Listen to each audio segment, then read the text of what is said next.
So we're checking in with TheQuartering, who, if you're not familiar, is kind of notorious for being a very radical right-wing voice in the YouTube space. But TheQuartering has a lot of little twists and turns that separate him from some of the other not very good but pretty racist YouTubers that go with a lot of these panic doom narratives like Nerdrotic and Geeks and Gamers.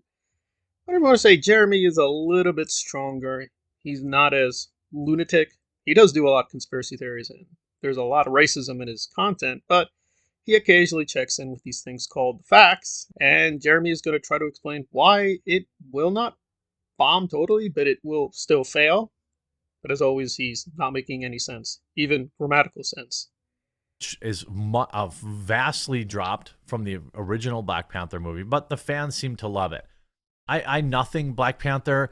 I mean, I like Black Panther as a character, but I knew Black Panther wasn't going to be in this movie. Well, I'm really trying to parse that one in particular. I nothing Black Panther. I mean, I get it. As a pretty conservative right wing white man, does he really want to see Wakanda Forever or care about it? Probably not, as he admits he's not really into the Black Panther mythology, and he's not really much of a hardcore comic book person. So, obviously, his interest in this film to begin with was always going to be low, but I'm still like, I nothing Black Panther. I have no idea what that means, but so be it. I also don't know what he means by earning 3 hours. What does that even mean?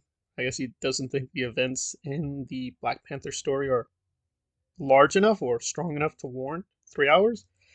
That's kind of a running theme that Feige really committed suicide by letting Wakanda Forever be very, very long. But you actually look at the numbers.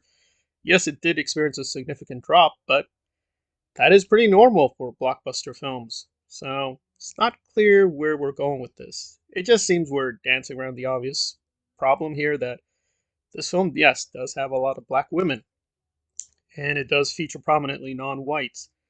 There are a few white people, but apparently not enough to interest these white critics. And overwhelmingly, it is white critics. In fact, it's pretty embarrassing because really they at least try to have on a black person to agree with them, but a lot of these panels are just strange. You have Critical Drinker with basically other racist white people agreeing, saying, "Yeah, nobody talks about Wakanda Forever. That nobody cares about Wakanda Forever."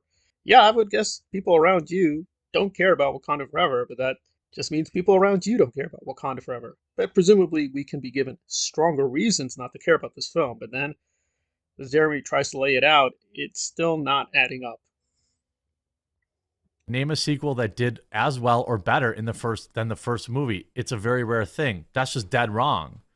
It's like literally every Marvel movie. I wrote Captain America, Winter Soldier, Shrek 2, The Dark Knight, Toy Story 2, Doctor Strange and the Multiverse of Madness, Guardians of the Galaxy Volume 2. Almost every Avengers movie made more money than the previous. So I guess it's not a good film because Endgame was a really good film.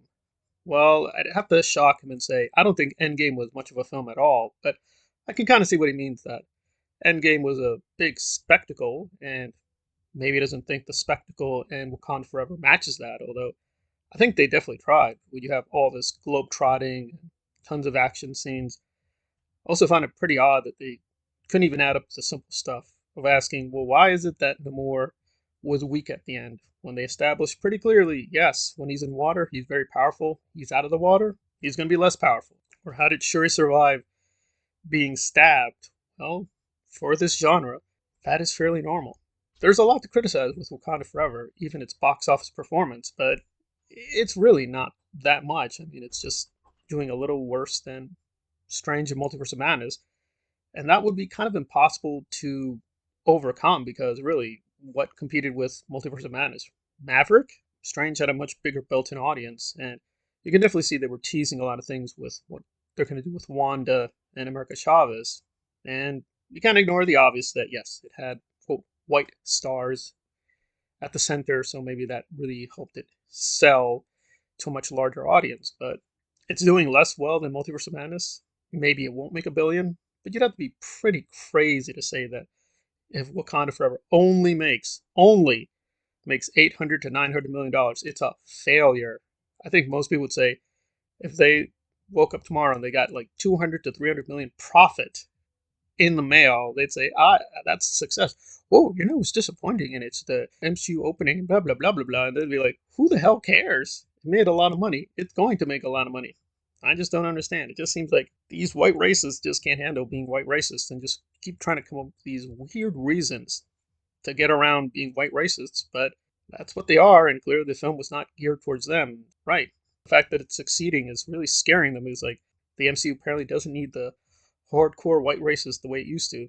Well, gotta live with that and grow up.